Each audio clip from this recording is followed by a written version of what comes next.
শহরের উপকণ্ঠে একটি পুরনো ডাক্তারখানা, যেটি বছর 10 আগে হঠাৎ বন্ধ হয়ে যায়। শোনা যায় এক রাতে অপারেশন থিয়েটারে এক রোগীর মৃত্যু হয় এবং সেই রাতেই ডাক্তার সালেব নিখোঁজ হন।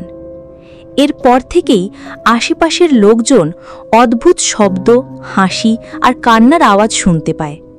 মাঝে মধ্যে দেখা যায় জানালায় সাদা অ্যাপ্রন পরা এক ছায়ামূর্তি তাকিয়ে আছে। একদা এক তরুণ ডাক্তার সাহস করে সেই জায়গায় রাতে ঘুমাতে যায় গবেষণার উদ্দেশ্যে। মধ্যরাতে হঠাৎ করেই আলো নিভে যায়, আর সে শুনতে পায় কেউ ফিসফিস করে বলছে, অপারেশন শুরু হোক। পরদিন সকালে তাকে পাওয়া যায় অপারেশন টেবিলের পাশে অচেতন অবস্থায়, মুখে অসহ্য আতঙ্কের ছাপ।